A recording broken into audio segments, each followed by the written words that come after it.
hubo derramamiento de sangre, hubo persecución, pero sobre todo hubo por parte de él una entrega total de su vida a la causa de los más pobres. No fundó familia, no compró propiedades, solo se dedicó al partido.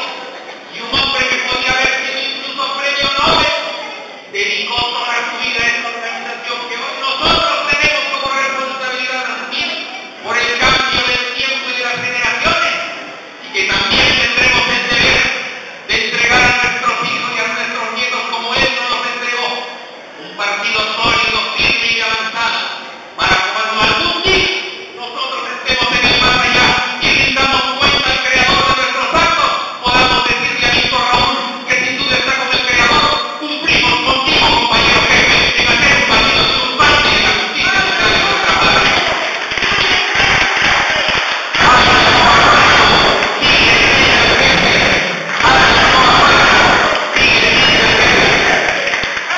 El gran objetivo del partido, compañeras y compañeros, es justamente aquel por el cual Aya de la Torre entregó todo: hacer la gran sociedad de paz y libertad. Paz, que significa justicia social, que significa luchar contra la pobreza, el analfabetismo, el abandono, la falta de derechos laborales, la falta de acceso a condiciones básicas de salud. Luchar contra la ignorancia, luchar contra la falta de capacidad de entendimiento de nuestros niños cuando leen un texto o algún razonamiento matemático. Luchar contra el abuso de quienes brindando servicios cobran lo que les da la gana sin cumplir con las condiciones de cualidad para el organismo. Eso es la justicia social. Y la libertad, compañeras y compañeros, que solo con la libertad, solo con la democracia, solo con el gobierno del pueblo y no con dictadura, es que los países pueden avanzar. Y nosotros hemos demostrado frente a los comunistas y frente a los partidos oligárquicos que Aya de la Torre tenía la razón cuando decía que la democracia servía y debía servir para que los pobres pudiesen salir de su condición de pobreza. Pero eso solo se podía conseguir cuando hubiera hombres comprometidos conduciendo los destinos del país. Y yo les pongo a ustedes un ejemplo de cómo puede la democracia también servir para que los ricos se vuelvan más ricos y los pobres se vuelvan más pobres, cuando quien conduce los destinos del país no tiene compromiso con los pobres. El señor Toledo recibió al país el año 2001 con un índice de pobreza de los peruanos de encima del 50%. Cuando él asumió el 28 de julio del año 2001, 52% de los peruanos vivía con menos de 3 soles al día. El señor Toledo tuvo crecimiento económico los 5 años de su gobierno. Cuando él deja el país, en el 28 de julio del año 2006, 5 años después de haber tenido 60 meses de crecimiento económico, y uno ve las condiciones de pobreza de Perú, se encuentra con que eran exactamente las mismas del año 2001, 51%, solo un punto bajo en 5 años. ¿Por qué? Si hubo crecimiento económico, la pobreza se mantuvo igual, incluso creció, porque en esos 5 años hubo más habitantes, crecieron los habitantes y la pobreza sigue siendo 50%. En cambio, llegó el gobierno aprista del compañero presidente Alan García, y solo en diciembre del año 2006, compañeras y compañeros, cuando se hace el primer examen estadístico, ya la pobreza registraba 48.1. Solo en diciembre, con los 6 meses del gobierno aprista. Y año a año la pobreza fue reduciéndose 5 puntos por año. Y hoy, compañeras y compañeros, la pobreza en el Perú es de 30%.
diferencia del año 2005, el 6% de los niños eran los únicos que comprendían el texto que leían.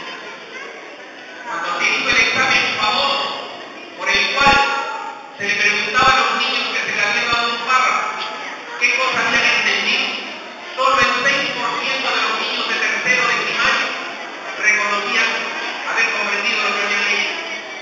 Hoy esa cifra subió a 14%, gracias al gobierno aprista. Cuando entró el gobierno aprista, 81% de los peruanos eran alfabetos, 19% eran analfabetos. Hoy esa cifra ha subido a 96%, solo 4% de los peruanos quedan todavía en condiciones de analfabetismo. Son avances, compañeras y compañeros. No es el paraíso, pero eso es para que nosotros podamos decir que estamos cumpliendo con la patria. Sin embargo, puede ocurrir el peligro de que entre cualquier otro y haga retroceder ese camino que hagamos visto antes. Si llega al poder quien cree que en el poder lo único que tiene que hacer es emborrachar, si llega al poder quien cree que lo único que tiene que hacer es ayudar a su papá, si llega al poder aquel que solamente ha hecho negocios con grandes empresas transnacionales, si llegan esos al poder, entonces todo el camino andado se va a desandar.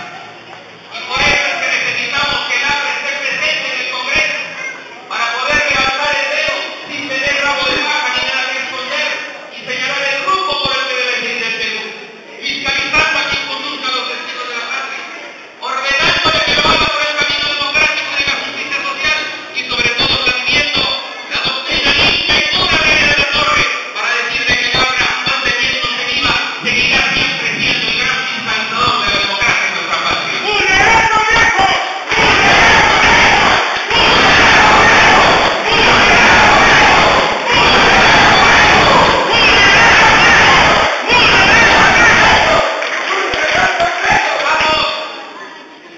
En la Semana de la Fraternidad, que es parte del mes de la fraternidad y que debiera ser parte del año y de las décadas de la fraternidad del partido.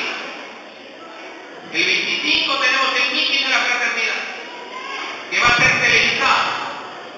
Tenemos entonces la responsabilidad de mostrarle al Perú entero que no va a encontrar a un partido desaprensivo, a un partido desmovilizado, a un partido indisciplinado y confrontacional.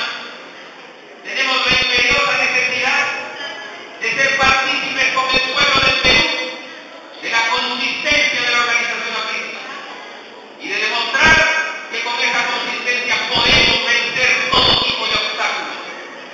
Hoy algunos empiezan a decir que estamos creciendo muy poco. No importa porque son nuestros enemigos y en todo caso nuestro crecimiento solo depende de nosotros.